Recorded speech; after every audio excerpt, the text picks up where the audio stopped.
মমতা বিরুদ্ধের পথে বাংলার মেয়েরা একাধিক দাবিতে বিক্ষোভ কর্মসূচি চলছে। বিক্ষোভে রয়েছেন কারা না অঙ্গনওয়াড়ি কর্মীরা। সেই ছবি দেখাচ্ছি আপনাদেরকে। সরকারি কর্মী হিসেবে স্বীকৃতি সহ একাধিক দাবি রয়েছে তাদের এবং সেই দাবি নিয়ে তারা এই মুহূর্তে বিক্ষোভ করছেন।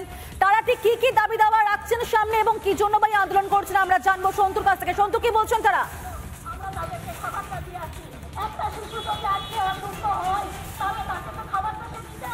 মমতা বন্দ্যোপাধ্যায়ের বিরুদ্ধে বাংলায় কখনো আরজিকর ইস্যুতে বাংলার মহিলারা রাস্তায় নেমে পড়েছেন। মমতা বন্দ্যোপাধ্যায় গদি ছাড়ুন। আজ অঙ্গনওয়াড়ি কর্মীরা, বাংলার মেয়েরা, বাংলার মায়েরা রাস্তায় নেমে কি বলছেন শোনার চেষ্টা করব। এই মুহূর্তে মুখ্যমন্ত্রী মমতা বন্দ্যোপাধ্যায় একাধিক বঞ্চনা করছে এমনটা অভিযোগ। আমি কথা বলার চেষ্টা করি, এর আগেও একাধিকবার দিদি রাস্তায় নেমেছেন। মমতা বন্দ্যোপাধ্যায় শুনেও না শোনার ভান করছেন। হ্যাঁ, মাননীয় মুখ্যমন্ত্রী তিনি শুনেও না শোনার ভান করছেন। তিনি প্রচন্ডকার অ্যাপস নামে একটি অ্যাপস নিয়ে এসেছে। এই অ্যাপসে উনার আগে মোবাইল দেওয়ার কথা ছিল। আমরা বলেছিলাম মোবাইল দিলেই আমরা কাজ করব। উত্তর প্রতিদিন তারা কিন্তু একটা করে ভার্সন পাঠাচ্ছে। সেই ভার্সনে আমাদের কাজ করতে হচ্ছে। আমাদের মোবাইলে কাজ হচ্ছে না। সেই কাজ না হওয়ার ফলে আমরা কিন্তু বারবার মোবাইল দাবি করেছি। এই যে এই করে ভিসা নেই 2025 সালে তিনি ঘোষণা করেছিলেন। মোবাইল বেতন বাড়াচ্ছে না, পরিকাঠামো দিচ্ছেন না, বলছে কাজ করো। এবারে ই-কেওয়াইসি নামে একটি অ্যাপস নিয়ে এসেছে। এই ই-কেওয়াইসির এই অ্যাপসটিতে কাজ করতে গেলে অনেক মা এবং শিশুরা, কর্মীরা তারা খাওয়ার থেকে বঞ্চিত হবে। লক্ষ লক্ষ কর্মীরা তারা কিন্তু বঞ্চিত হয়ে যাবে। তার মানে সরকার চাইছে কিভাবে সংকোচন থেকে আরো সংকুচিত করে। আপনারা বঞ্চিত বলছেন, আমরা বলতে আপনারা কারা? অঙ্গনওয়াড়ি কর্মীদের আজ বঞ্চনা করছেন মমতা বন্দ্যোপাধ্যায়, কিন্তু সেই অঙ্গনওয়াড়ি কর্মীদের দিয়ে গ্রামে গ্রামে কাজ করাচ্ছেন সেই মমতা বন্দ্যোপাধ্যায়। আমাদেরকে দিয়ে গ্রামে গ্রামে কাজ করাচ্ছে।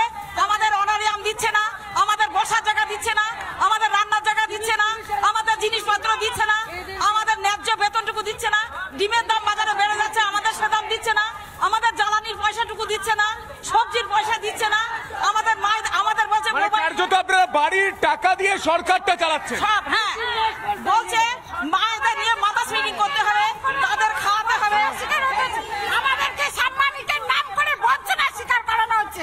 এই সরকার ব্যর্থ সরকার। এই সরকারকে জানাই ধিক্কার। এই সরকার ব্যর্থ, সর্বক্ষেত্রে ব্যর্থ। সর্বক্ষেত্রে স্থায়ীকরণ করছে না। সাধারণ শ্রমিকদেরকে প্রকল্পের নামে বঞ্চিত করছে। যে সংসার যে টাকা দিচ্ছে সেই টাকা আমাদের সন্তান আমরা তাদের প্রতিপালিত করছি। এই সরকার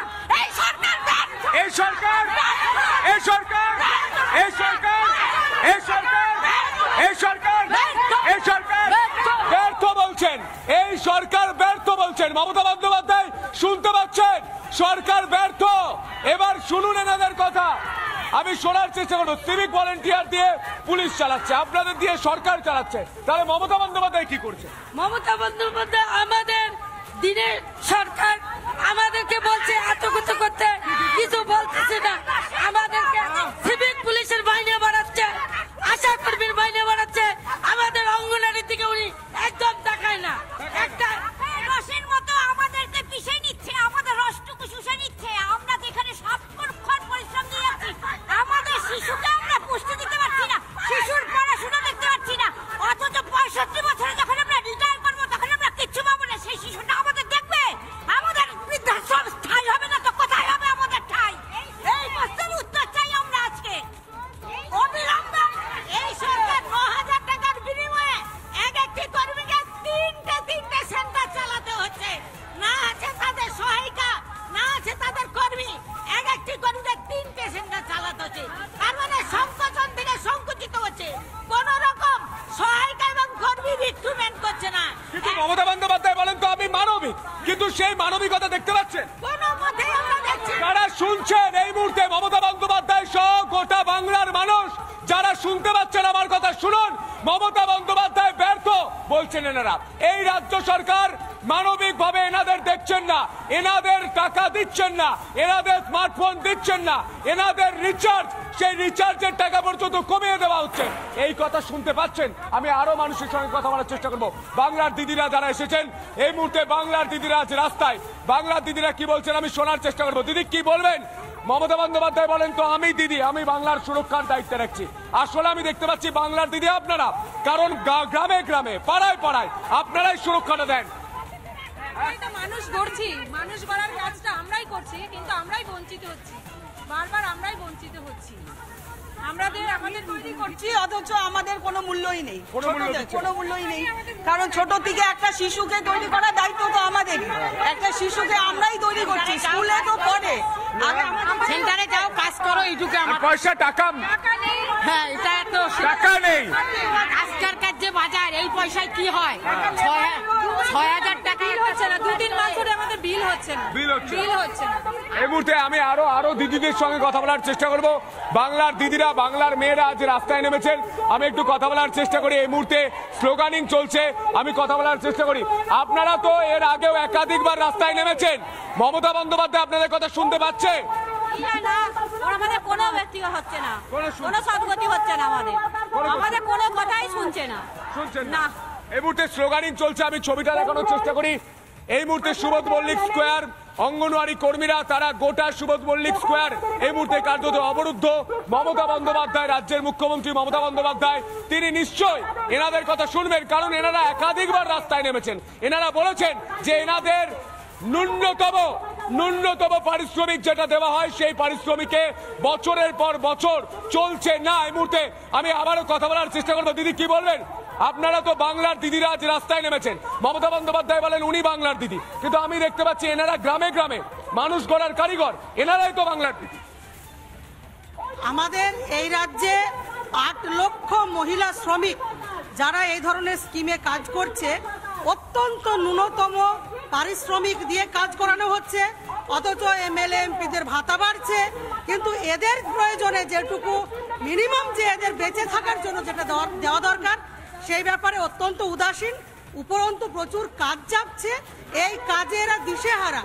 ফলে একদিকে মানে কিছু এমন নিয়ম নীতি তারা তৈরি করছে যে পরিষ্কার শুনেছিলাম মমতা বন্দ্যোপাধ্যায় মঞ্চ থেকে বলেছিলেন স্মার্টফোন দেওয়া হবে অঙ্গনওয়াড়ি কর্মীদের, ভোটের আগে প্রতিশ্রুতি দিয়েছিলেন, দিয়েছে না, কোনো মোবাইল দেয়নি। তিনি জেনে বলেন কি না জেনে বলেন আমরা বুঝতে পারছি না। এমনকি রিচার্জের জন্য যে একটা নেট প্যাক ভরার জন্য যে টাকাটা লাগে সেটাও তারা পায় না। ফলে আমরা মনে করি আজকে ডিজিটালাইজ এই সময়ে মোবাইলটা অত্যন্ত জরুরি, বিশেষ করে এদের পোষণ ট্রেকার করতে গেলে অবশ্যই জরুরি। তিনি ঘোষণা অনেক করেছেন কিন্তু দেননি।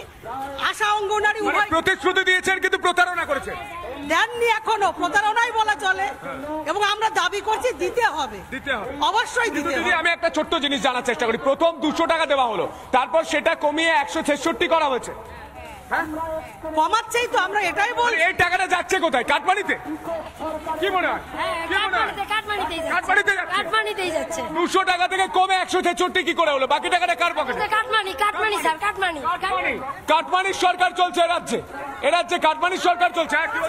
কাটমানির সরকার চলছে, এটা কাটমানি। আমাদের ক্ষোভ কেন্দ্র রাজ্য উভয় সরকারের বিরুদ্ধে।